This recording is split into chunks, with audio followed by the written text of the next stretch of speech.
Yes Abbas, ഒപ്പം തന്നെ നാളെ നടക്കാനിരിക്കുന്ന ഏറ്റവും പ്രധാനപ്പെട്ട, അതായത് ഖത്തറിനെ സംബന്ധിച്ച് ഖത്തർ ഒറ്റയ്ക്കൊരു തീരുമാനമല്ലാതെ GCC രാജ്യങ്ങളെല്ലാം, അറബ് രാജ്യങ്ങളെല്ലാം ഉൾപ്പെടുത്തിക്കൊണ്ടൊരു തീരുമാനത്തിലേക്ക് ഏത് തരത്തിൽ പ്രതികരണം നടത്തണം എന്നതിലേക്കൊക്കെ എത്തേണ്ട കരട് അത് പ്രഖ്യാപിക്കുന്ന കൂടി ദിവസമാണ്. എങ്ങനെയായിരിക്കും ഇസ്രായേലിന് കൊടുക്കുന്ന തിരിച്ചടി എന്നതുൾപ്പെടെയുള്ള കാര്യങ്ങൾ ഔദ്യോഗികമായിട്ട് നാളെയായിരിക്കും വിശദീകരിക്കുക എന്ന് മനസ്സിലാക്കുന്നു. നാളെ എപ്പോഴായിരിക്കും ഉച്ചകോടിക്ക് തുടക്കമാവുക? പ്രധാനമായി ആരൊക്കെയാണ് പങ്കെടുക്കുക?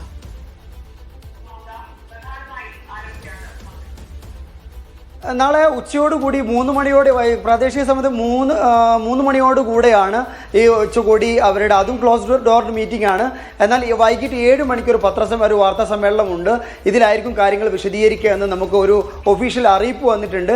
എന്നാൽ ഇതുമായി ബന്ധപ്പെട്ട കാര്യങ്ങൾ നമ്മൾ ആലോചിക്കുന്ന സമയത്ത് ഈ 2 വരി കുറിപ്പ് മാത്രമാണുള്ളത്. 3 മണിക്ക് ക്ലോസ് ഡോർ മീറ്റിംഗ്, അത് കഴിഞ്ഞിട്ട് 7 മണിക്ക് വാർത്താ സമ്മേളനത്തിലാണ് നമുക്ക് കിട്ടിയ ഒരു അറിയിപ്പുള്ളത്. എന്നാൽ നമ്മൾ മനസ്സിലാക്കേണ്ട ഒരു കാര്യം, ഇസ്രായേലുമായി ബന്ധപ്പെട്ട് ഒരു പാൻ അറബ് സോളിഡാരിറ്റിക്ക്, ഒരു പാൻ അറബ് മൂവ്മെന്റിന് അറബ് രാഷ്ട്രങ്ങൾ ഒന്നിച്ച് നീങ്ങുന്നു എന്നുള്ളതാണ് നമ്മൾ ഈ കാര്യത്തിൽ മനസ്സിലാക്കുന്നത്. എന്തായാലും ഇസ്രായേലിന്റെ ദോഹയിലെ ആക്രമണത്തെ അപലപിച്ച് ഒരു പ്രമേയമുണ്ടാകും, അക്കാര്യത്തിൽ യാതൊരു തർക്കവുമില്ല. ഖത്തറിന് അറബ് രാഷ്ട്രങ്ങൾ ഒന്നാകെ, അറബ് ഇസ്ലാമിക രാഷ്ട്രങ്ങൾ ഒന്നാകെ സോളിഡാരിറ്റി, ഐക്യദാർഢ്യം പ്രഖ്യാപിക്കും. ഈ 2 കാര്യം നിർബന്ധമായിട്ടും ഉണ്ടാവും. മൂന്നാമത്തെ ഒരു കാര്യം, അന്താരാഷ്ട്ര തലത്തിൽ ഇസ്രായേലിനെതിരെ സ്വീകരിക്കേണ്ട നിലപാടുകൾ അറബ് രാഷ്ട്രം എങ്ങനെ സ്വീകരിക്കുന്നു എന്നുള്ളതാണ്. അത് നമ്മളെല്ലാവരും കാത്തിരിക്കുന്ന ഒരു കാര്യമാണ്. ഏത് തരത്തിലുള്ള രാഷ്ട്രീയ നിലപാടാണ് ഈ അറബ് സമൂഹം ഒറ്റക്കെട്ടായി ഇസ്രായേലിനെതിരെ എടുക്കുക എന്നുള്ളത്. കാരണം നമുക്കറിയാം, ഇസ്രായേൽ ആക്രമിച്ചത് ഒരു പരമാധികാര രാഷ്ട്രത്തെയാണ്.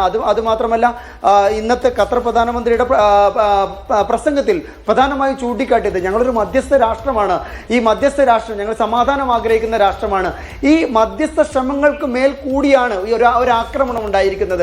അതുകൊണ്ട് തന്നെ യാതൊരു തരത്തിലുള്ള ഇൻവോൾവ്മെന്റും ഇല്ലാത്ത, ഒരു തരത്തിലുള്ള അക്രമ സംഭവങ്ങളിൽ ഇൻവോൾവ്മെന്റ് ഇല്ലാത്ത, പങ്കാളിത്തമില്ലാത്ത ഒരു രാജ്യത്ത് നേരെയാണ് ആക്രമണം നടന്നിട്ടുള്ളത്.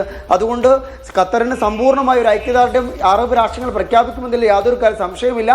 അതേസമയം രാഷ്ട്രീയപരമായി ഈ രാജ്യങ്ങൾ മുഴുവൻ ഇസ്രായേലിനെതിരെ ഏത് തരത്തിലാണ് നീങ്ങുക എന്നുള്ള കാര്യത്തിൽ നാളെ കൂടി ഇക്കാര്യത്തിൽ വ്യക്തത നമുക്ക് പറയാൻ കഴിയൂ. ഒരുപാട് ചർച്ചകൾ നടക്കുന്നുണ്ട്, ഒരുപാട് അഭ്യൂഹങ്ങൾ പരക്കുന്നുണ്ട്.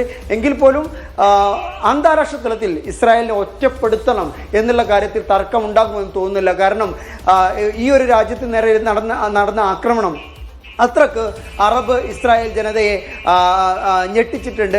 കാരണം അങ്ങനെ ഒരു രാഷ്ട്രത്തിനെതിരെയാണ്, ലോകത്തുടനീളം മധ്യസ്ഥ ശ്രമങ്ങൾക്ക്, മധ്യസ്ഥ യത്നങ്ങൾക്ക് നേതൃത്വം നൽകുന്ന രാഷ്ട്രത്തിനെതിരെയാണ് ആക്രമണം ഉണ്ടായിട്ടുള്ളത്. ഒരു പാൻ അറബ് സോളിഡാരിറ്റി കൈവരിക്കുകയും അന്താരാഷ്ട്ര തലത്തിൽ ഇസ്രായേലിനെ ഒറ്റപ്പെടുത്താനുള്ള നീക്കങ്ങളുമായി മുന്നോട്ട് പോവുകയും ചെയ്താൽ അതൊരു വലിയ മാറ്റങ്ങൾക്ക് അത് വഴിവെക്കുക തന്നെയാണ്. ശരി അബ്ബാസ്, ആ തരത്തിൽ അബ്ബാസ് പറഞ്ഞതുപോലെ മധ്യസ്ഥതയ്ക്ക് മേൽ നടന്ന ഒരു ആക്രമണം എന്നുള്ള തരത്തിലാണ് ഇന്ന് ചേർന്ന മീറ്റിംഗ് അതിനെ വിലയിരുത്തിയിരിക്കുന്നത്. നേരത്തെ തന്നെ അത് ഖത്തർ വ്യക്തമാക്കിയതുമാണ്. മാധ്യമപ്രവർത്തകൻ താജ് ആലുവ കൂടി ചേരുന്നുണ്ട്. ശ്രീ താജ്,